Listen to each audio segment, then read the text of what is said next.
Just talked to Scott Iron. Joining us now is Jeff Johnson. Commissioner Johnson, thanks for joining the show. Yeah, thanks for having me, boys. No problem. So you've had, they talk about politics being rough and tumble, but you've had a couple weeks here of not just your own personal health thing, but then you became the subject of kind of all the targets from your Republican opponents. How are you holding up this 36 hours before you'll know the winner?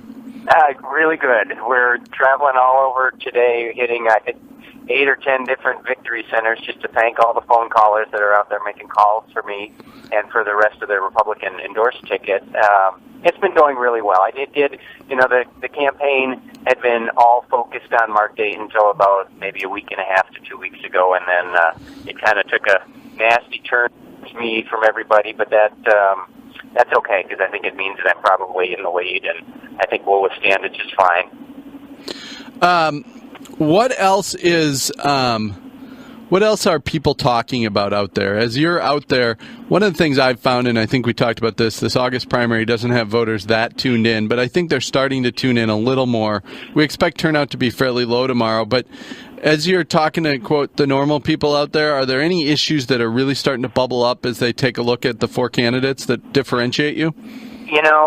Well, not to differentiate us. I hear a lot about jobs. I hear a lot about MNsure, but I'm not sure we're all that different on those issues.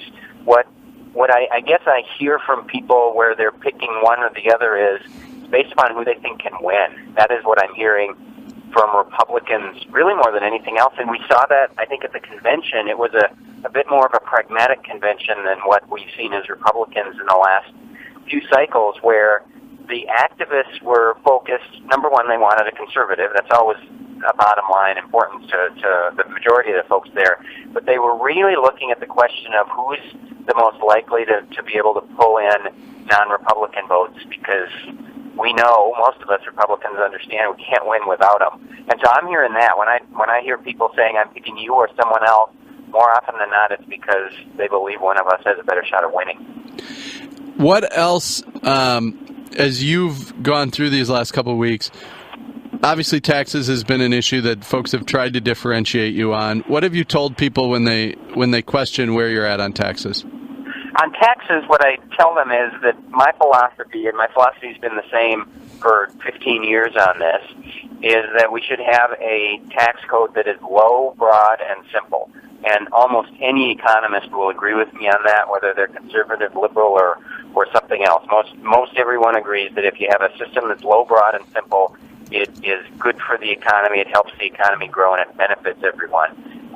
Because of that, a couple of my opponents, one in particular, really latched onto that and claimed that I would raise taxes because broad must mean that I would broaden the sales tax and create new taxes that don't currently exist. And the response to that is that's just false, even though he's hammering on it pretty hard.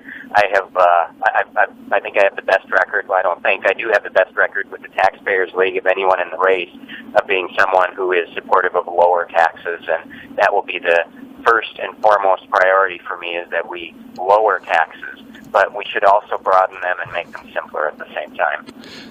Let's talk about just that issue on reforming taxes or looking at the budget as a whole. If you're elected governor, this has been a bipartisan talking point idea for many years. The Minnesota Chamber has tried to push it.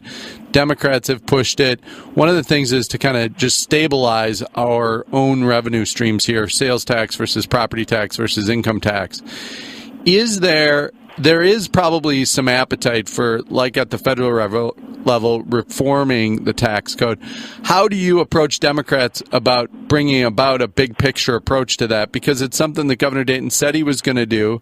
He didn't do it. It's something Governor Pawlenty said he was going to do. He didn't do it. So how do you finally get that done so that we don't have this roller coaster ride of revenue? Yeah, it's tough. I mean, it's easy for us as candidates to say, and very difficult politically, because every tax is the way it is because somebody got it that way. Yep. But I think you got to start. I'm guaranteed, if I'm governor, to have a DFL Senate. We don't know where the House is going to be, but we know I'm going to have a DFL Senate. So I will get nothing done if I can't come up with some sort of bipartisan plan. And I think you start with bipartisan plans that already exist. And for me, there was the Veckage plan that Governor Pawlenty put together that was a bipartisan group. It had some ideas that I love. It had other ideas that I don't love as much, but it was bold and positive, and it got shelved because it was somewhat controversial. And then on top of that, there was also a bipartisan group that was led by a DFL county commissioner that came out 2 or 3 years ago on property tax reform, about simplifying the property tax system. Again, I didn't agree with everything in it, but it was a group of liberal Democrats, conservative Republicans, and everything in between that came to some agreement. And I think if you take those two as starting points and say, okay, let's take a look at these things and figure out where we can agree, where I can get enough DFL votes to actually move somewhere, I think it's absolutely possible, because I think most folks seem to recognize that our tax code is not very competitive in Minnesota, and we've got to do something. And it's not tweaking around the edges, and it's not just increasing taxes. It is truly reforming and rewriting the code. What do you think the energy level amongst Republican activists is when there's a four-way primary like this? Obviously, you have some core activists that are divided, and the Republican Party of Minnesota has had its financial challenges over the last few years. Where do you think the party stands today, and what are you seeing at these victory centers? I think the party is in good shape. There's still debt, but the debt is less than half of what it was about a year and a half ago. So I think Keith and his team are doing a good job of retiring that and regaining the confidence of activists and donors around the state, which is crucial. So the party is stabilized and healthy right now. Mm-hmm. It just has, still has a little bit of a hole to dig out of. What we're seeing at the victory centers is just really positive and encouraging for me. They're going to make literally hundreds of thousands of phone calls between about a week and a half, 2 weeks ago, and 8 o'clock tomorrow night, and that is my competitive advantage in this race, is that, the endorsement brought me the kind of the stamp of approval of the grassroots activists, which in and of itself matters to a lot of voters. But on top of that, it brought all this get out the vote, phone calling, and some mail from the party as well. And I think that'll be the biggest difference for me in winning and losing. As you're out there, win or lose tomorrow, anything new you've learned about Minnesota or anything that you'll take with you from this campaign?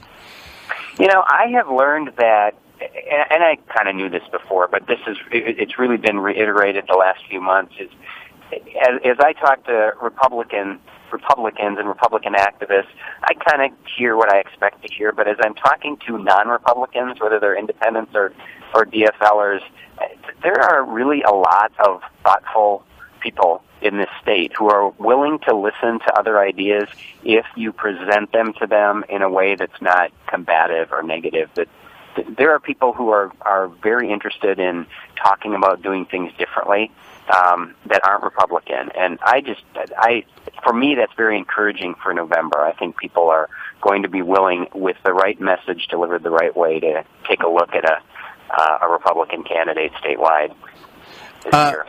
So today you're traveling to these victory centers. Any plans tomorrow?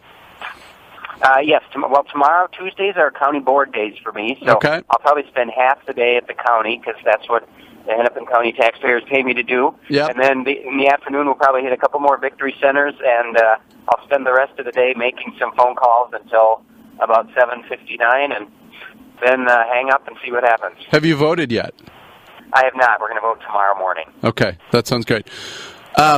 As you look at your opponents through this race, you guys all generally seem to get along. There's obviously been a little tension, which is expected. Do you think everybody will become unified later in the week and support whoever wins? I do. I absolutely believe that. These three guys are friends of mine, and I think they would say the same. And while, the last week has been a little frustrating from the standpoint of where they're going, I think you expect that at the end of a campaign, and I think on Wednesday morning we'll all be in the same place. And do you, we just had Scott Honor on. He talked about, fundraising and resources. Any sense that, fundraising would be an issue for any of the candidates in a general election versus Mark Dayton? I don't know. I don't believe that it will be for me, just based upon my conversations with an awful lot of people who are sitting on their money waiting for Wednesday. That will probably apply to everybody, I'm guessing, but I feel very positive about fundraising once we get past tomorrow. So is that one of the things that you are hearing from kind of GOP donors is this is a crowded primary, I have a lot of friends in it, let's wait and see how it shakes out? That's exactly what I'm hearing, and a lot of people, these guys are smart businessmen. They're not going to write out a $4,000 check now with the chance they'll have to write out another one in a couple days. So yeah, a lot of people are just waiting, and then that's fine. But then obviously that's going to have to be a top priority for a few weeks after tomorrow. Well, thanks for joining the podcast. Thanks for being available. Good luck tomorrow, and tell Scott Crockett that he's got to keep up his Boy Scout reputation and be honorable. Okay. All right, I will. All right, sounds good. Message. All right, thanks, Lloyd. Thanks, Jeff.